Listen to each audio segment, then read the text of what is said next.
The King of the Water is back with Shark Fest on National Geographic and Disney+.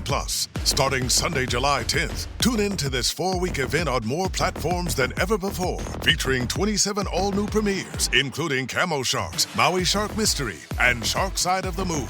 Nat Geo knows sharks. They know experts. They know you can't get enough. Shark Fest starts tonight at 10 p.m. on National Geographic and Disney+.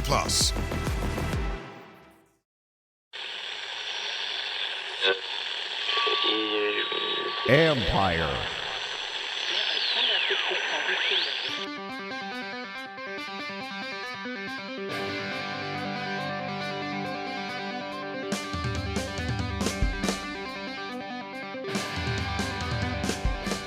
Welcome to the latest edition of All's Caps with former Capitals defenseman Karl Alsner. I'm AP hockey writer Steve Wideman, live from Karl's favorite place, Montreal, for the NHL draft. We are taping this before the draft, so if Brian McClellan did some crazy stuff, Karl, we don't know about it yet. We will talk about that next week. But what's your favorite part about Montreal? Because we've talked a lot of crap, but what do you love about Montreal? I do love the food scene there. I think that there's some really great restaurants. A little bit of everything all across the spectrum. I thought they were pretty good with some of their plant-based stuff, because that's kind of when it all started for me and Mandy. So we had a lot of great options there. There's a plant-based sushi place called Sushi Momo. Unbelievable. Yeah, you told me about this place.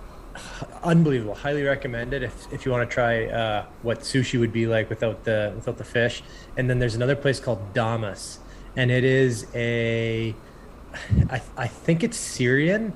Okay. It is so freaking good. It has this thing called fattoush, which if you know what fattoush is, you'd know what the dish is like, but it's like a salad, and it is so damn good. And it was funny though, we went there one night with the Petries, and Jeff Petrie ended up going into anaphylactic shock from we don't know if it was nut or citrus, because he's allergic to both, in something that he ate. So it was quite the memorable night, the night before a game. And the funny thing was, because I was being healthy scratched at the time, and so Petey was in the hospital all night, and everyone joked the next day that it was me that put him in the hospital so I could get in the lineup. So it was actually kind of a funny story, but I'd say that's what I miss about Montreal. It's got a great food scene. Absolutely. We are going to be joined by Dennis Wideman later on, but very, very big picture. Brian McClellan could do some stuff, Karl. Like I know he said yesterday to us that he can't sign a $9 million player because he expects Nick to come back. But this could be an exciting couple of weeks for the Caps. Yeah, it really could be. I mean, it's such a hard position to be in, right? Because there's some pretty good options out there that you'd love to go and try and get, but that's such a big question mark with Nick, right? Like it's a pretty serious thing going on, and you don't want to write him off, because obviously he's going to do everything in his power to be there and play at some point. So yeah, your hands are kind of tied there, but there's some good players out there that you'd love to be a part of the talk. So I'm not sure. Like, what do you do? Do you want Philip Forsberg back? I think everybody would love to have him back. maybe 6 years late, but we'd still love to have him back in the lineup. I'll give you one more name, John Klingberg. What do you think of him? Obviously, you played against him. And in theory, he becomes your number one right shot D. John Carlson becomes your number two right shot D, and that sets up your D for the next 6 years. Yeah, that's a very, very interesting option there. I'm not sure. Like, how do you bump John Carlson from the number one spot to the number two spot? Or does Klingberg play as offside? I don't care. Yeah, but then. Yeah, I don't know. The issue would be the power play for me, right? Because they both are number one defenseman on the power play. Obviously, Ovi's not coming off of his spot.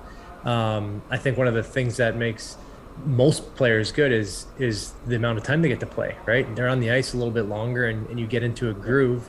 All of a sudden, you got to split that offensive time. That would be tough, It would be nice to be able to take some minutes away from Carly to give him a little bit more longevity throughout the season into the playoffs, but it's I don't know. I don't really love splitting that when you have two of the same handed defensemen.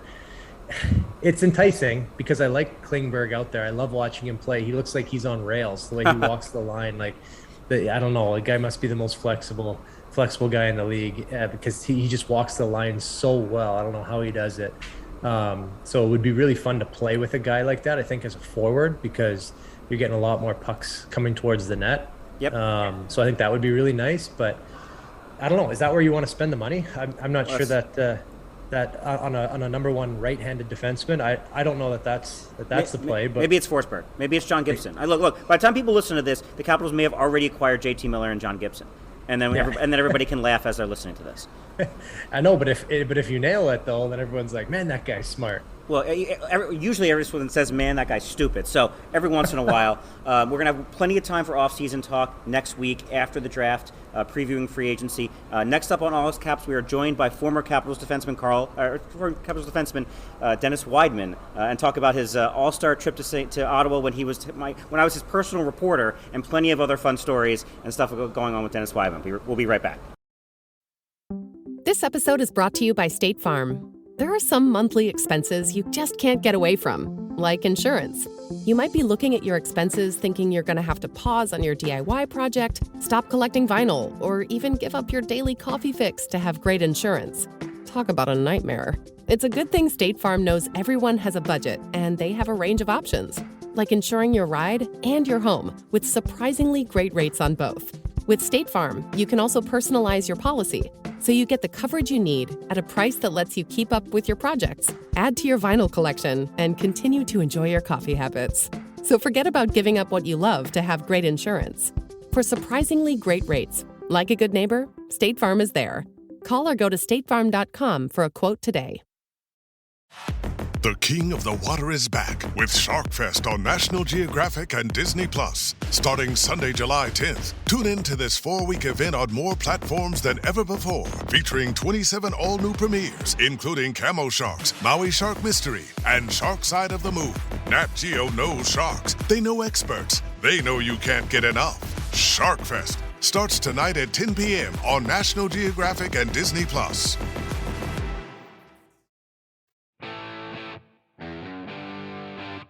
Welcome back to All Caps. I'm AP hockey writer Steve Wino, joined by two former Capitals defensemen, Karl and Dennis Wideman. Dennis, thanks for joining us. Hey, thanks for having me. Looking forward to it. I know, Karl, you've got questions and stories. My favorite story, Dennis, is when you were the All-Star in Ottawa and Ovi pulled out because he was suspended. I still went for the Washington Times. I was your personal reporter for the weekend, if you remember this. Vaguely. All-Star Dennis Wideman, that was 10 years ago. Now I'm talking at the draft in Montreal, and we're doing this, so I'm gonna let Karl take it away, but that is my favorite Dennis Wideman memory. I got lots of favorite Dennis Wideman memories. So, Wino, as you know, me and Mandy were just in London with Dennis and his wife Lindsay for 6 days there, and we had some pretty good times. And you always ask everybody what their favorite or funny story is about me. I think Dennis has one now that the first ever time I really screwed something up, and that was trying to navigate. Dennis was the navigator, but me trying to drive the streets, the highways of the UK, and getting into my first ever fender bender, and Dennis being like the disappointed dad in the passenger seat, being upset with me, not listening to his navigation skills or his heads up display that he had for me, that there was a car right beside me as I tried to turn into it. But that's probably the best thing that's happened lately, Dennis. And just so everybody knows, no damage to the rental car. We're safe. Enterprise isn't coming after me, and just a 500-pound bill from the driver that I hit. So that's the update, Dennis. I was wondering how that turned out with her. I was meaning to text you to find out what she said, but it was probably my fault, because coming up to that exit, I wasn't paying attention, so I didn't tell you if you were in the wrong lane on that one. So that's probably the navigator's fault. Well, that's a good teammate right there. But the aggressive move to the left as soon as you realized that you were going wrong, that was on you, I think. Oh, sometimes you just have to commit, right? That's the... Well, yeah. She shouldn't have been there. What the heck? It's hard in that place. She shouldn't be in that lane.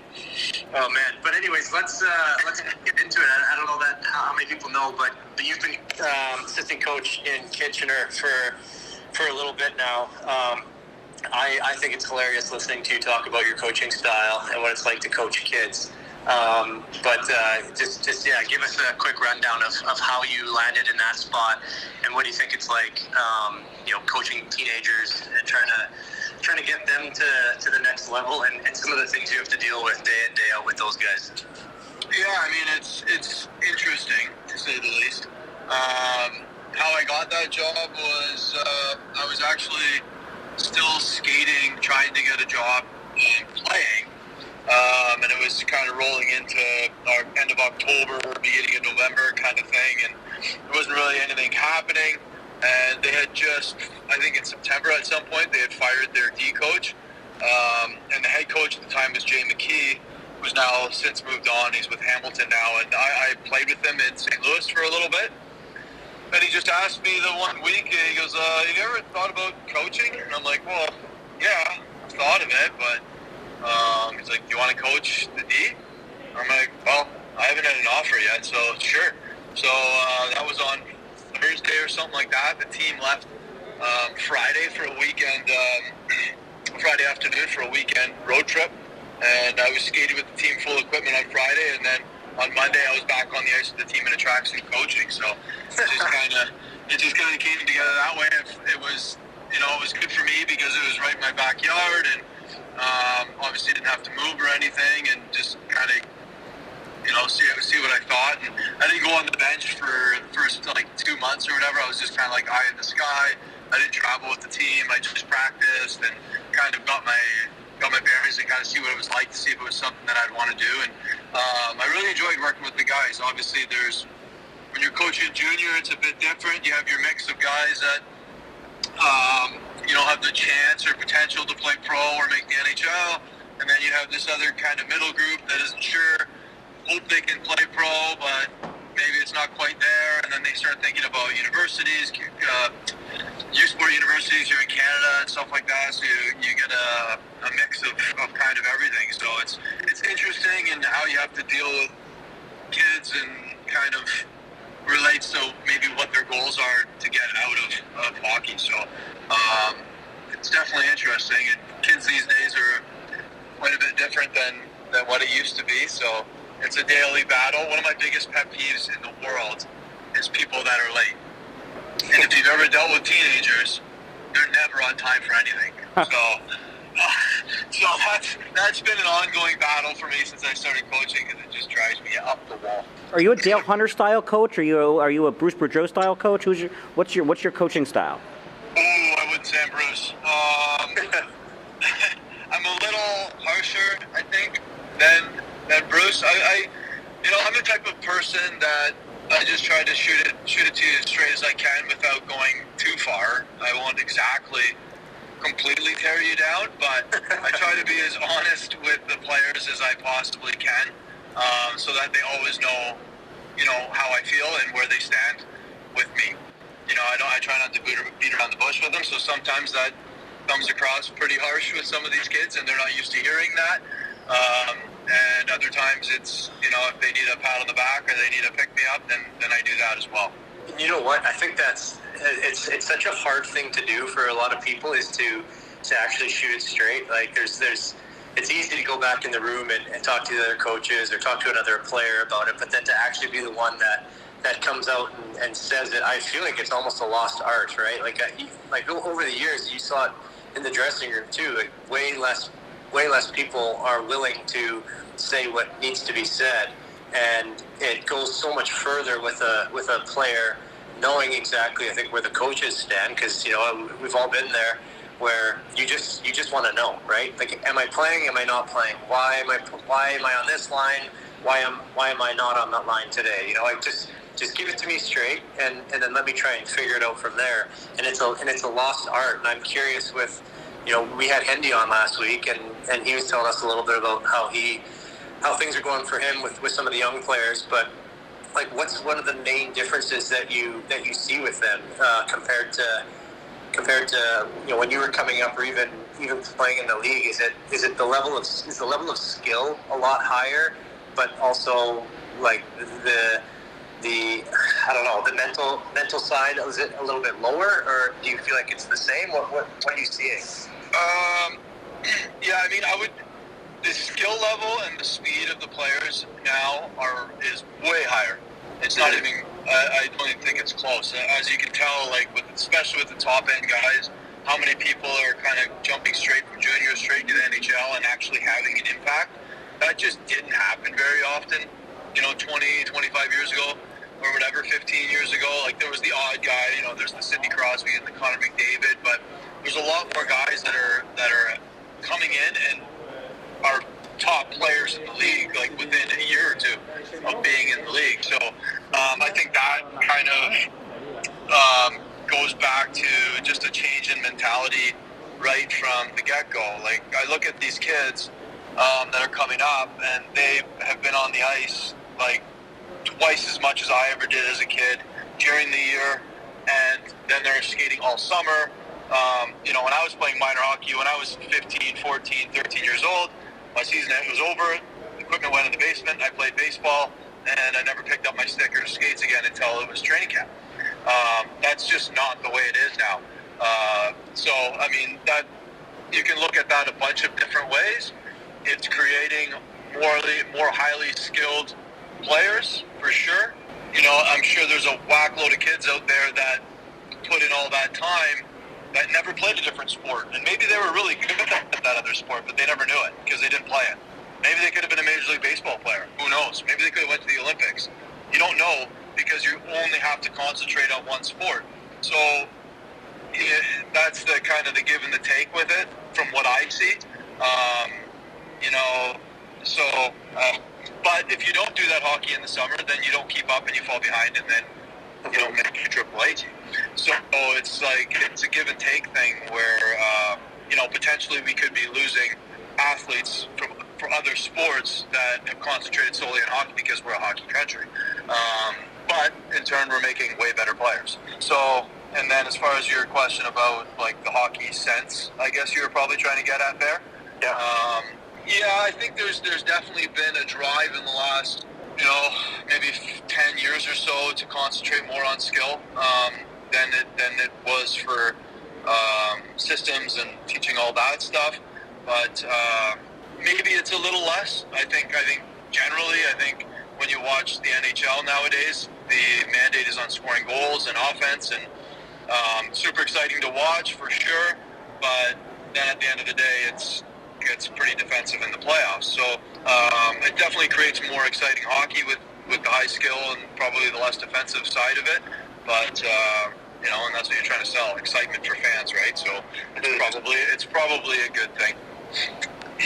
It's interesting too, just thinking about like the mentality of the player. They have the skill to do some of these crazy things on the ice, but they also are like, yeah, you know what? Let's just try it. Like who would have thought to try and do like all these different Michigans during a game, or some of these toe drags and stuff. Like I always go back and think of Greeny. Like Greeny was the first defenseman that I saw that wasn't afraid to toe drag forward as the last guy back, breaking out of the zone or at the blue line, and it's part of it is because I don't think that forward is expecting him to try something like that either, right? Like they're expecting that a shot's coming, so they're getting ready to block a shot, not thinking that, I also have to worry that this guy's going to toe drag me. And just like now, defensemen aren't necessarily thinking that they're going to see Zegras pick the puck up on his stick and wrap it around the post from behind the net or flip it up over the net. So it's a different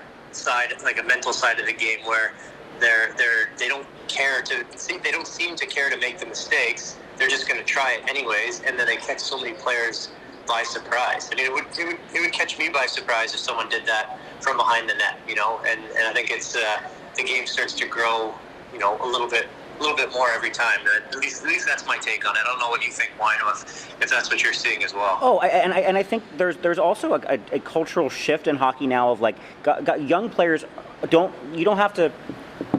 Everybody, it's still a team first sport, but you're allowed to have a little bit more personality now. You look at a guy like Zegras, Trevor Zegras, and just the personality he oozes with. To me, that it's part of that. Like, guys can do more of that now, and the young kids aren't afraid to express themselves on the ice. That's what I see.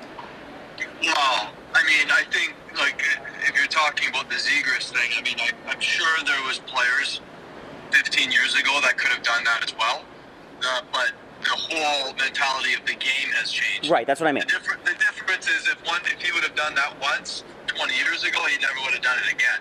Yeah. Or he would have had to been very tough. Yeah, I agree.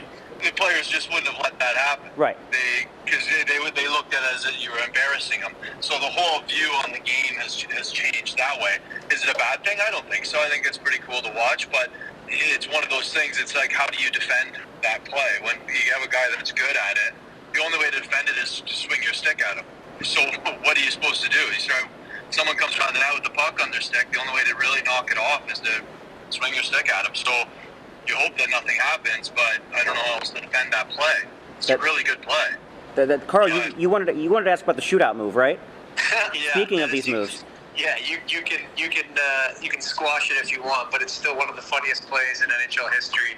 Is the St. Louis shootout move? Can you give us the backstory? What happened the night before and how you were feeling during that game? Karl, come on. I mean, yeah. So the night before, it was my friends came down every year to visit me. They would come down for 4 or 5 days or whatever and check things out, and we'd hang out and stuff like that. So the night before was probably a little later than it should have been.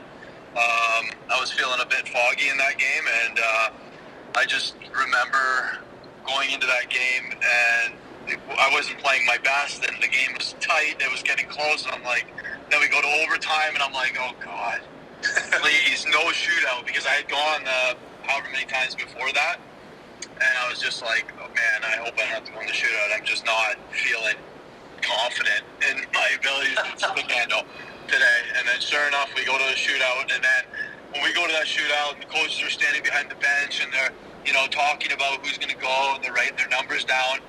Like normally in the past, I'd be like looking at the coach because I was like, yeah, I want to go. This time I was sitting at the edge, and I was like holding my stick, and I was staring straight forward, and I was like, please don't pick me. Please don't pick me. And I was like, why'd you go in third or whatever it was, second or third? And I'm like, oh my God. All right. So, and then that all happened. So it was the same move I've always done. I just was a little off balance, and I caught a heel, and the rest is history. Do you remember if when you came back to the bench the coaches were laughing, or did they not? I don't remember if the coach. I don't think the coaches are laughing at that time. Coaches didn't laugh, and they didn't cheer, and they showed zero expression whatsoever. It was just a thing. I would say if anything else, it was more of like kind of like a shock thing, where they were like, where the players were like, "What just happened?" And then no one really said anything, and then it kind of just. And it was all over the place. So yeah, you really couldn't do that again if you tried. Like it's like when your leg gets caught, your skate gets caught in something, and you're just going for a ride. At that point, you can't stop it. Well, yeah, and then like I felt my foot was like I caught the edge there, but I was still trying to score, so I really wasn't paying attention to like what else was going on with my body at the time, and then the result was pretty humorous actually. Yeah, it really was. And I gotta say that these were words to live by that Dennis gave me. That he said. So I would always play by this rule where it was from Luke Shen. He said, window and out, it's not always the right play, but it's never the wrong play. And Dennis's were, I would rather give the puck away 9 times out of 10 up the middle than go off the glass and out 1 time.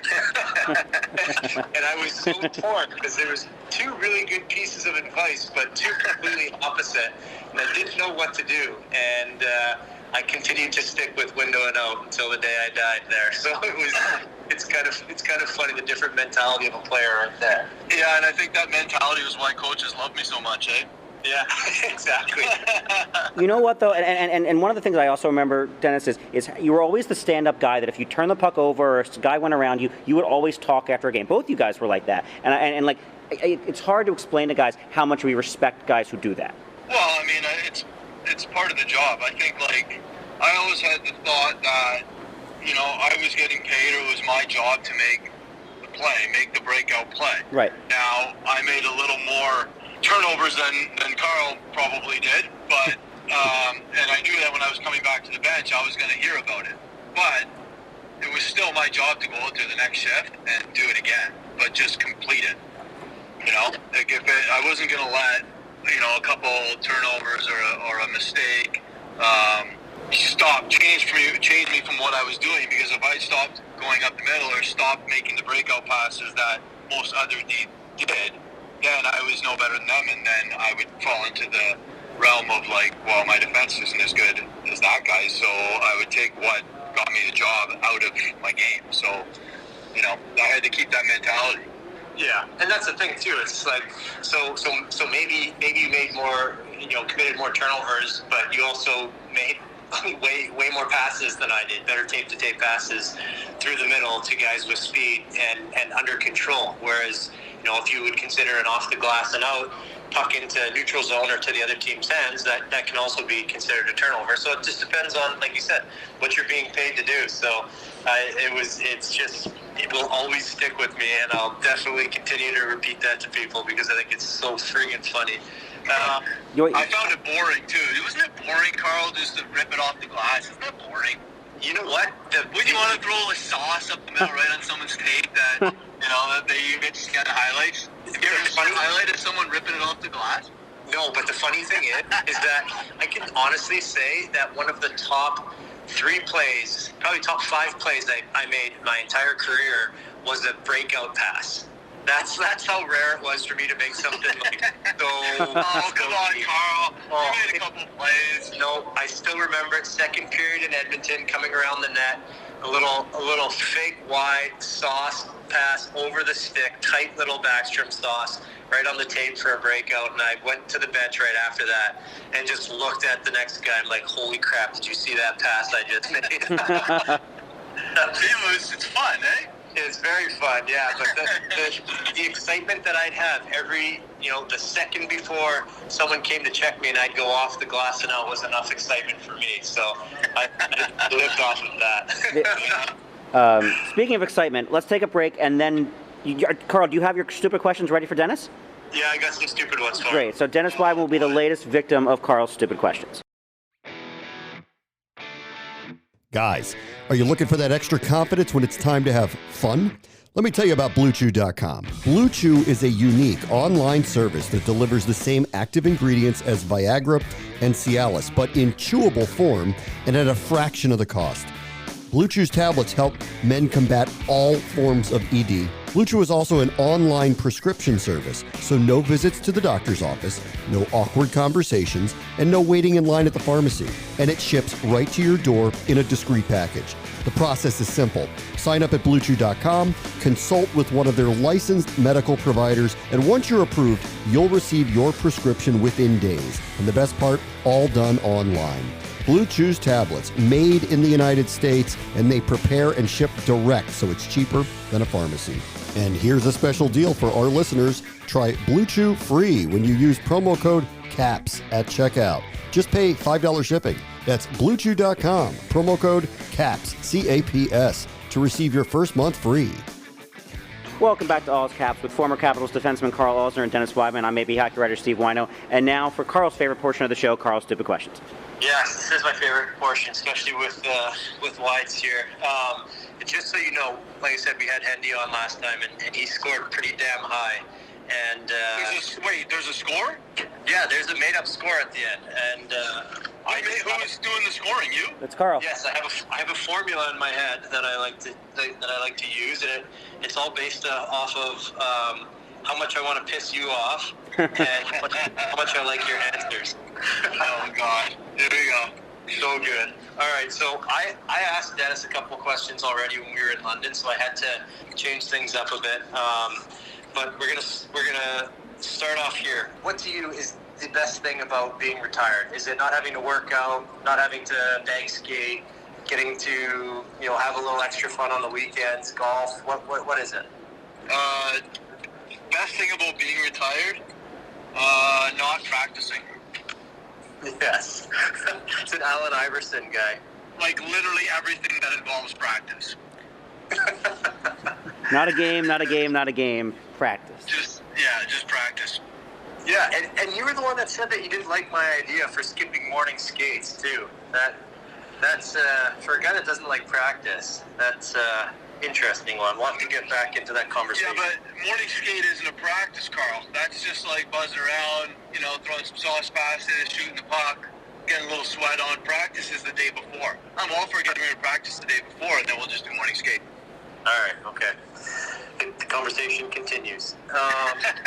Okay, if you could only choose one of these three, because Hendy had this exact same predicament with Kim, which one would it be? To only golf, only fish, or only get out on your road bike?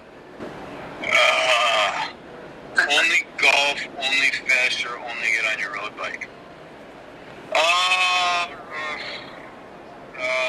Golf.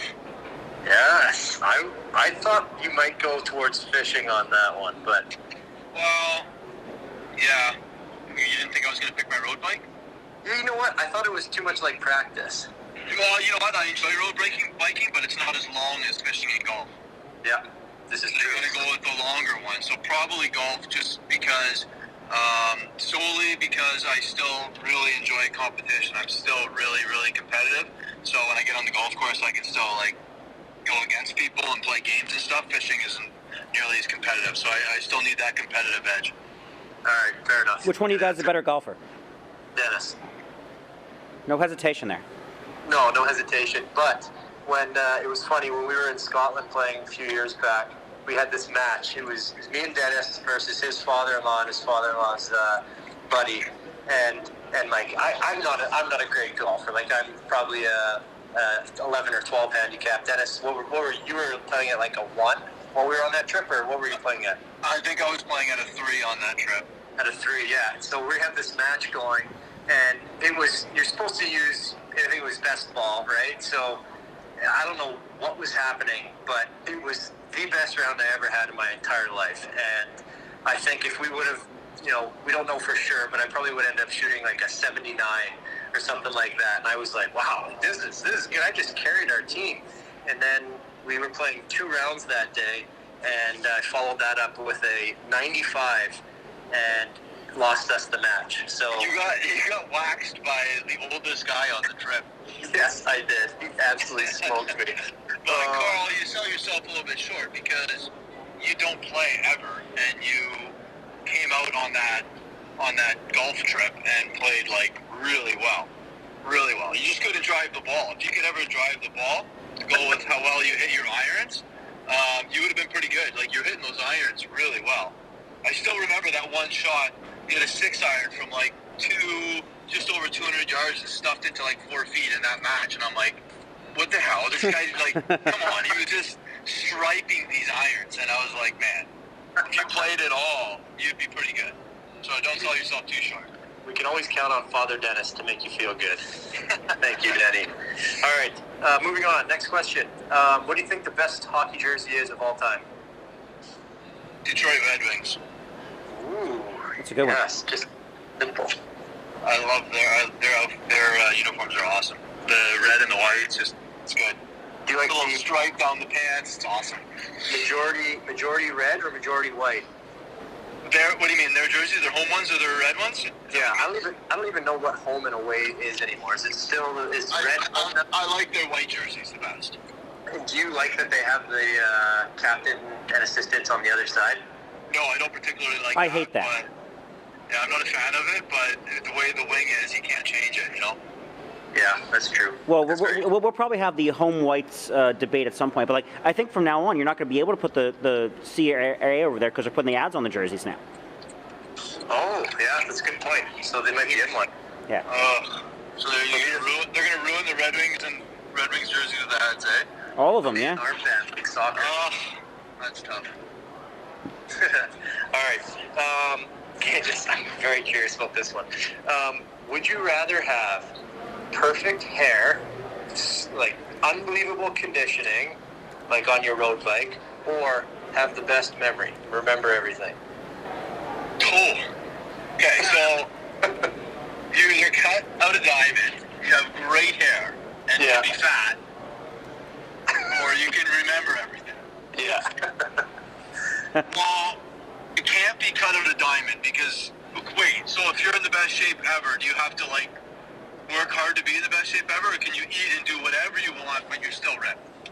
Let's go with not like eat atrociously, like not me. Well, then that one's out then.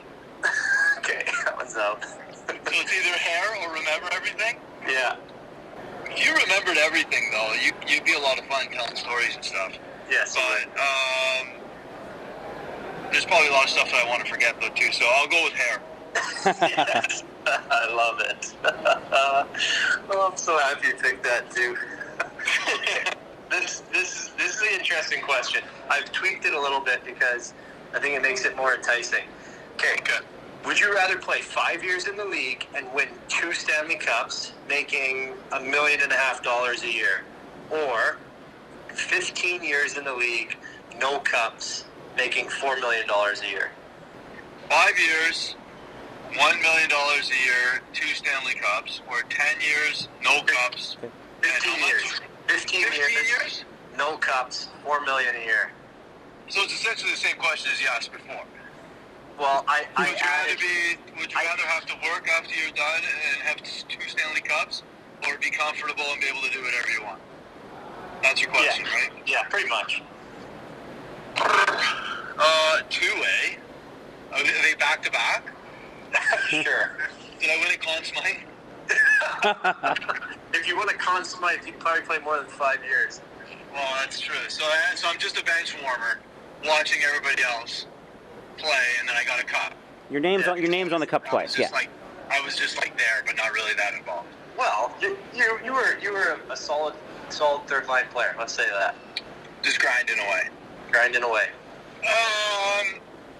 Jeez. Did I win the Western Conference or the Eastern Conference and the other one? Let's say you made it there. Oh, well, then 15 years for sure. At least you got a sniff, right? You won something, you had a shot, you lost in the last final round. That'll be 15 years then. All right. Good battle, though. That was a good mental grind. Okay, now this is another one that hopefully will make you think a bit, and I had fun thinking a bit. Okay, so this will last, whatever you choose will last for an entire year, 365 days. It's either you burp for 30 minutes straight after you eat, after every time you eat. Or you have hiccups for 3 hours a day, every day, or you throw up once a week randomly. Which one would you rather have? Okay, wait. So what was the first one again? You burp for 30 minutes straight after you eat. Okay. Or you hiccup for 30 minutes? No, 3 hours a day. 3 hours, or you throw up randomly once a week? Yeah. When you say randomly, could this be like you're in a meeting and all of a sudden you just throw up all over the table? You're in a meeting and all of a sudden you feel, oh crap, here it comes, and you got to run. I have time to get to the bathroom. You have time to get to the bathroom. Oh, 100% that.